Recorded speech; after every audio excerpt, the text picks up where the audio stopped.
Assalamu alaikum muhtaram qarindoshlar. Ko'rayotganinglar Erkin Asiya radiosi Uyg'ur bölümü Tor televiziyasining haftalik xabarlar sahifasi. Bu sahifamizda bu hafta jarayonida berilgan muhim xabarlarni bir qator eslatib o'tamiz. Men Juma. Men Aqida.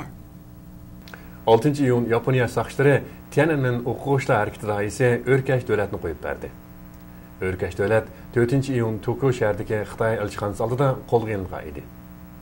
4 iyun O'rkash davlat qatorliq bir qism kishilar Tokiodagi Xitoy elchixonasi oldida 4 iyun Tiananmen o'quvchilar harakatini xotirlash faoliyati o'tkazgan. Bu jarayonda O'rkash davlat Xitoy elchixonasi doirasiga kirib, Xitoy tarafdan o'zini tutib ketishni talab qilgan.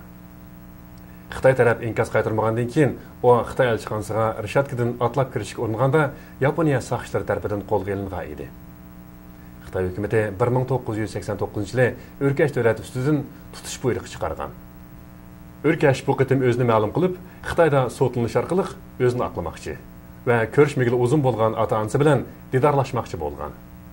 Bu yil 42 yoshga kirgan O'rkash hozir Tayvanda yashaydi.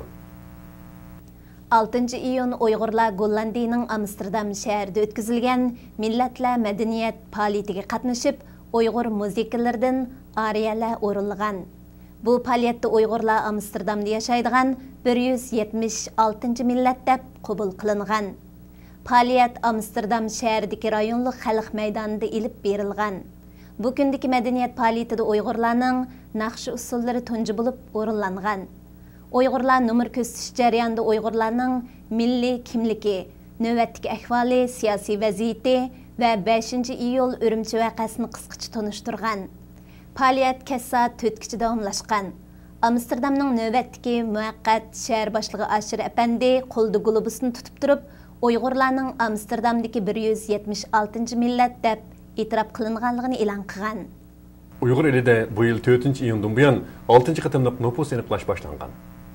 Jongo xabarlar to'rida ko'rsatishicha, Uyg'ur elidagi nopus tekshirish butun Xitoy bo'yicha boshlangan nopus tekshirishning bir qismi ekan. Nopus tekshirish bu yil 30-sentabrgacha ilib berildi ekan. Bu navbatlik nopus tekshirishda asosan Uyg'ur eli tavasida muqim o'ltiraqlashganlar va aqmi nopus nuqtaliq tekshirilgandan sirt Uyg'ur elidagi chet el fuqarolarining ahvolimi arxivlashtirildi ekan.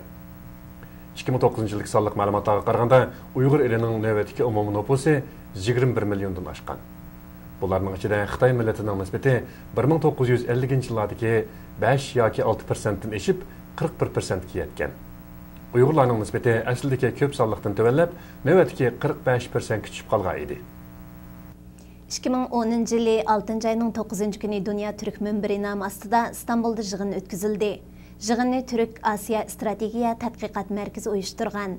Yig'inga Uyg'urlarga vakolatan Dunyo Uyg'ur qurultayining muavin boshlig'i Seyit Tumturk, Sharq Turkiston vaqfining boshlig'i Hamid Gökturklar qatnashdi. Yig'inga Turkiya Tashqi ishlar ministerligining vakili Bülent Kardemiz, Turkiyaning sobiq bosh elchisi Murat Alixan apandilar qatnashdi. Yig'inga yana Sharq Turkiston muarif va hamkorlik jamiyatining boshlig'i Hidoyatilla O'g'izxon, Sharq Turkiston ko'chmanlar jamiyatining boshlig'i Yaqubjon, Sharq Turkiston madaniyat va hamkorlik jamiyatining boshlig'i Ismoil Jingiz qatorliqlar qatnashdi. Yig'inga Turk kengashi Turk ijtimoiy hamkorligi deb nom berilgan. Xitoy saqchilari Arshidan Isroilning derekini olmagandan keyin uning o'rniga enisi Anvar Isroilni tutqun qilgan.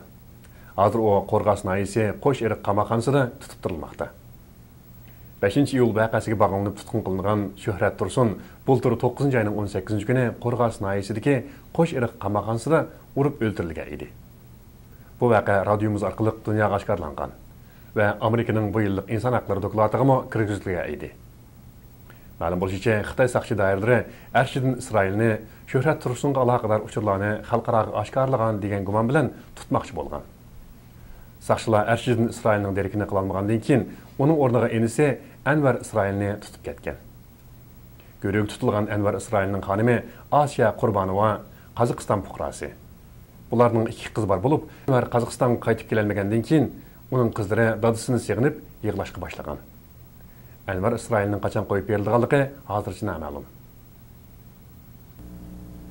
17 yildan beri Turkiyada turk tilida nashr qilinayotgan Ko'k bayroq jurnalining 93-soni marhum general Mehmet Riza Bekinga bag'ishlandi. Sharq Turkiston vaqfining sobiq boshlig'i marhum General Mehmet Rıza Bekin 1930 yıllarda Türkiye'ye kelip okugan Uygurlarning biri. O 85 yıllık ömrüde Uygurlar üçün nurgun hizmetlerini kösetken. Mehmet Rıza Bekin 2. ayının 16. günü Ankara'da vafat bolgan idi. Kök Bayrak jurnalının bu sanıda General Mehmet Rıza Bekinning Türkiye-Xitay münasebetida Sharqi Turkistonning o'rni degan maqolasi e'lon qilindi. Jurnalga yana Mehmet Rıza Bekinga munosabatlik bir qism maqolalar kirgizilgan. Shvetsiya matbuotlarining xabar qilishicha, Shvetsiya Xitoy uchun xizmat qilayotgan yana bir jasus komandarini qo'lga olgan. Ammo xabarda jasus komandarining millat tavalligi va konkretni qilmishi bayon qilinmagan. Bu vaqtdagi xabarlar Shvetsiya matbuotlarida 10 iyun atagandan boshlab berilishga boshlagan. Shvetsiya matbuotlari bu xabarni Shvetsiya davlat bexatarlik tarmoqlarining ma'lumotiga asosan tarqatgan. Xabarda bildirilishicha, qo'lga ilingan jasus komandarining yoshi 42 yosh. Shvetsiyada siyosiy panohlik tilagan. Dünya Uyghur Qurultayıning bayonotchisi Dilshod Rashidning bildirishicha, Uyg'ur faoliyatchilari mazkur jasus komandarining kimligini aniqlash uchun bir qator tekshirishlarni olib borgan. Oldi bilan Shvetsiya davlat bexatarlik tarmoqlaridan komandarning millat tavalligini so'ragan. Xodimlar bu vaqtda ma'lumot berishni rad qilgan. Faqat Xitoyga ishlaydigan bir jasus komandarining qo'lga ilinganligini bildirgan. O'tgan yil Shvetsiyada Uyg'ur jasus Babur Maqsud qo'lga ilingan edi. Hurmatli televizor ko'ruvchilar, yuqorida sizlarga haftalik xabarlar sahifamiz bo'yicha bu hafta jarayonida yuz bergan muhim xabarlarni bir qator eslatib o'tdik. Kelar juma kuni ko'rishaylik. Xushvaqt bo'linglar. Xayr xo'sh.